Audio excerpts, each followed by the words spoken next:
Hey, what's up, everybody? Welcome back to the channel. My name is Kenny, and today we're going to talk about a killer that is still out there. It's an unsolved case, it's a pretty cold case, and he had a pretty interesting name as well.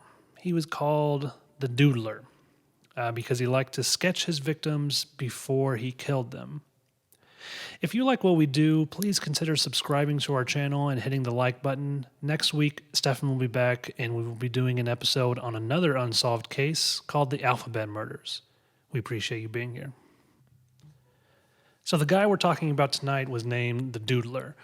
This was because he would sketch out his victims before he killed them, and I guess they couldn't come up with a better name than the Doodler, so that's what we're dealing with tonight. Between January 1974 and September 1975, upwards of 14 to 16 murders had taken place in San Francisco, California. The victims, who were all white males, would be found at gay bars, nightclubs, and restaurants. Gay nightclubs and gay restaurants. The reason we are talking about this today is one of the most infamous cold cases to come out of San Francisco. To this day, the killer of these men is still on the loose, and I mean, there's a good chance that he might be dead. I personally find this case pretty fascinating. You know, we all know of the famous serial killers who were caught, BTK, Ted Bundy, and so on. But what about the ones who were never caught?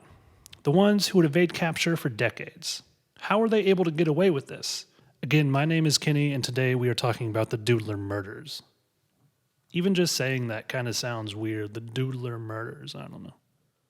We're going to start the story on January 27th, 1974. At 1:57 a.m. on the water's edge of San Francisco's Ocean Beach, the body of Gerald Earl Kavanaugh had been found with multiple stab wounds, and he was also showing signs of defensive wounds.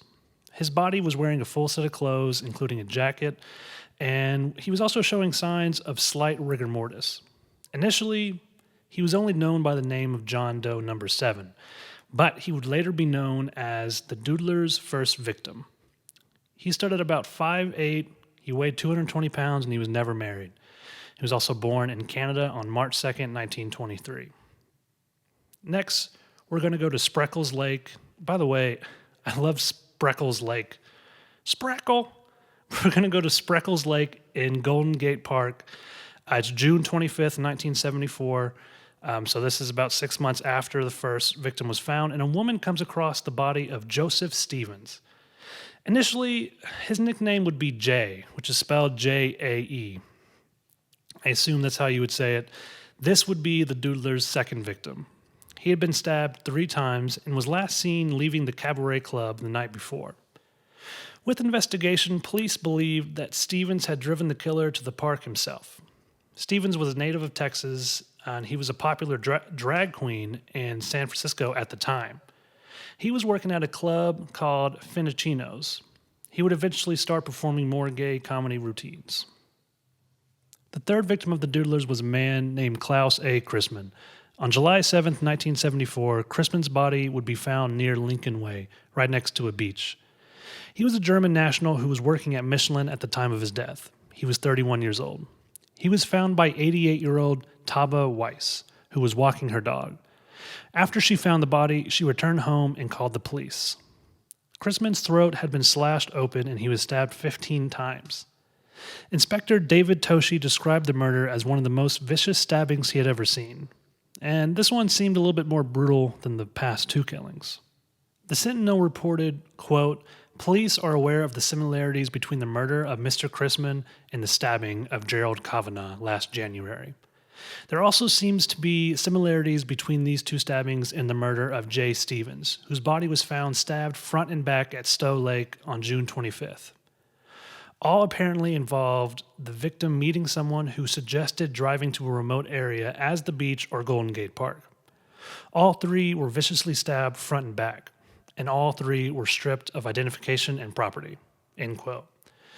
So the police were very aware that it was more than likely the same killer in all 3 cases. Almost a year after Klaus Chrisman's murder, 32-year-old Frederick Elmer Capen's corpse was found by a hiker behind a sand dune. This was on May 12th, 1975. Frederick was 6 foot tall and he weighed 148 pounds, and he had also been a medical corpsman in the Navy. His shirt and jacket were blood-soaked, and it was determined that he had been stabbed to death, and his stab wounds reached his heart and aorta. The scene also showed that he had been dragged at least 20 feet behind the dune. While in the Navy, he had been the recipient of a medal for saving 4 men under fire in the Vietnam War. He had also been a registered nurse.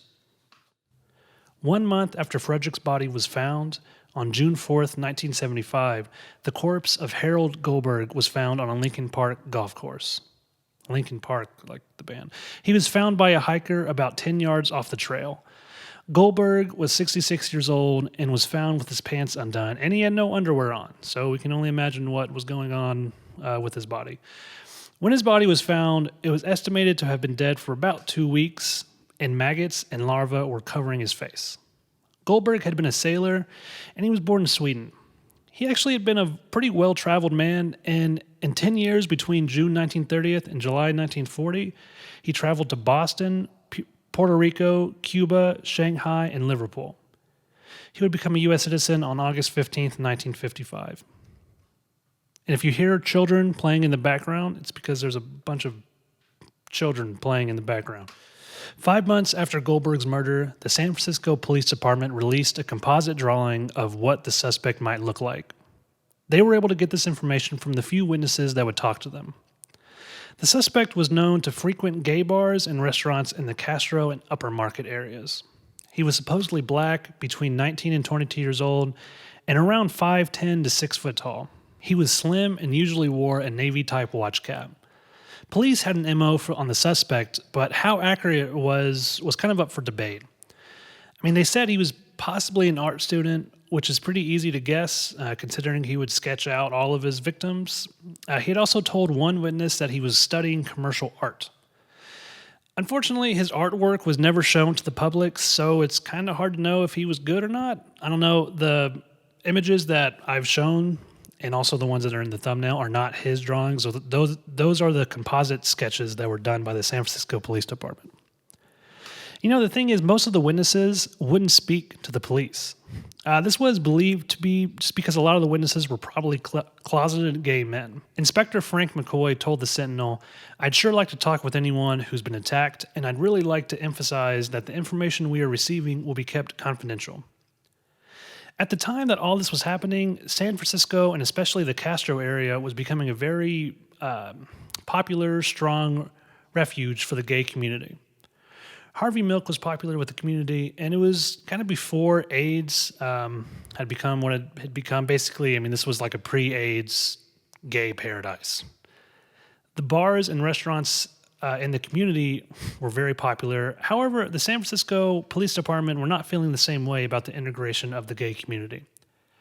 One such case was Lawrence Chandler, who was removed from his car after a minor traffic incident and was beaten so viciously he suffered brain damage. Chandler was eventually rewarded $264,000, but the 2 officers were never charged or punished. The San Francisco Police Department Sergeant Elliot Blackstone would show more empathy towards the killings and the potential witnesses coming forward, but again, this was not shared by the rest of the department. George Emil, the director of personnel, said that because gay men commit felonies, that they were of bad moral character, and that the department would never hire one. The main thoughts in the community at the time was that cops simply didn't care enough about assaults and crimes against gay men and gay women in the area.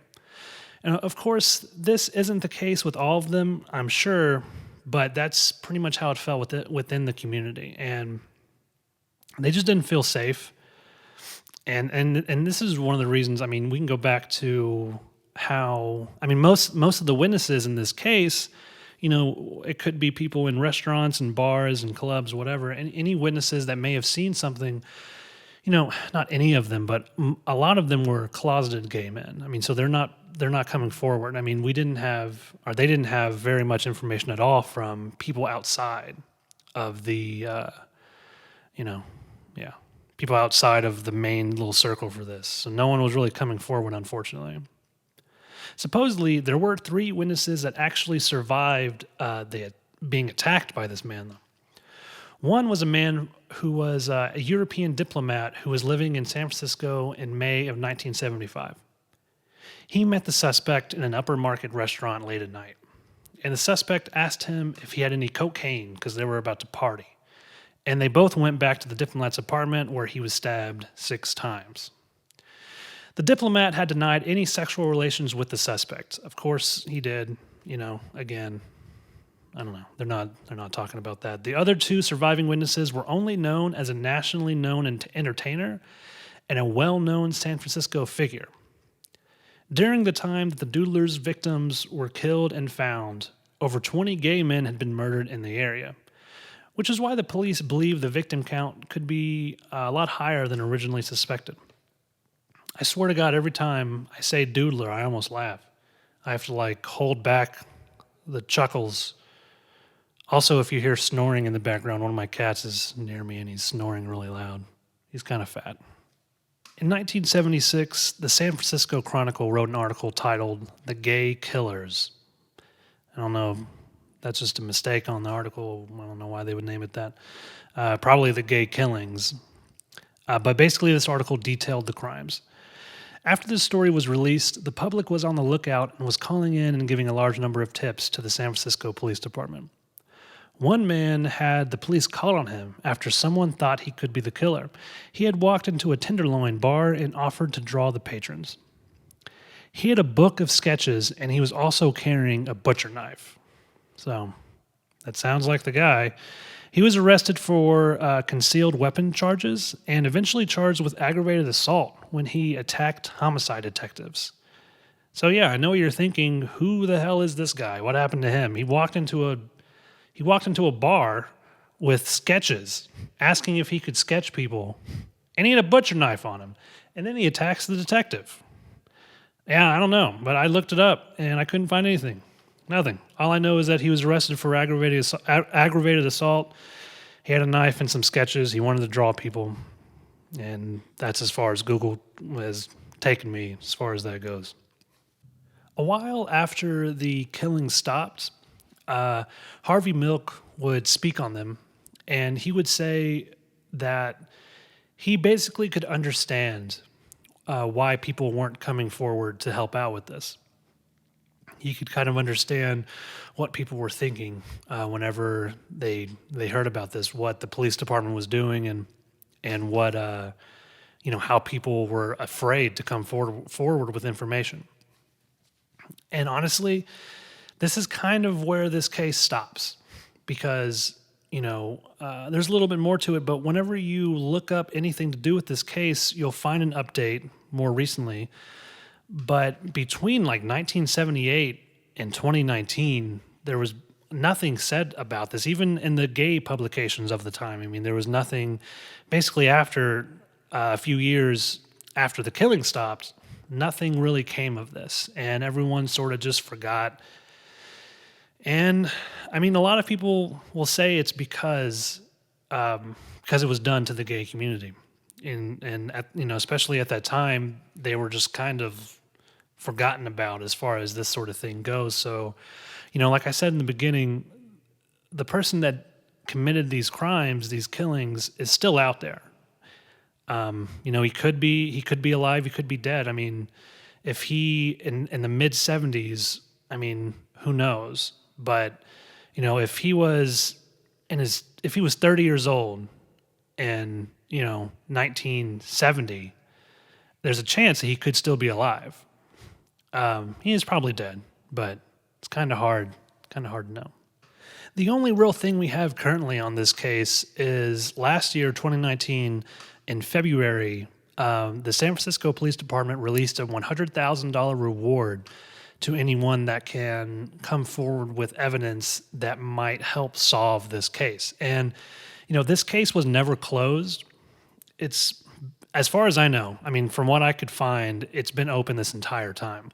And, it was just kind of forgotten about for a while. Again, it went cold. And in 2019, yeah, like I said, they released a $100,000 reward, and they released an audio tape of a man calling into 911 dispatch who had found a body on the beach. They're hoping that maybe they believe, or at least they know that this 911 call is related in some way to these killings. And they also released a new sketch, which you can see in the thumbnail, and I'll put it up right now, of what the man could look like if through age progression. And like I said earlier, if he was 30 in 1970, that means he would be 80 right now. But if he was 20, could be 70. If he was younger, who knows? If he was 18, if he was 17, who really knows? He could be in his 60s right now if that's the case. So, they released an updated composite sketch, which you can see, hoping that maybe they can solve this because, this is one of the most cold cases for a serial killer in the United States, and it's one of the most infamous ones as well. Especially for San Francisco and California, but honestly, throughout the whole United States, it's they want to solve it. So, yeah, I'll put those up. I also put the information to the San Francisco Police Department because you never know who will come across this. And yeah, like I said earlier in the video, subscribe if you like what you hear. Hit the like button and the little bell thing that will notify you when we update or when we put up new episodes. And next week, Stefan will be back, and we are going to record an episode on the Alphabet murders. Must be So thank you very much.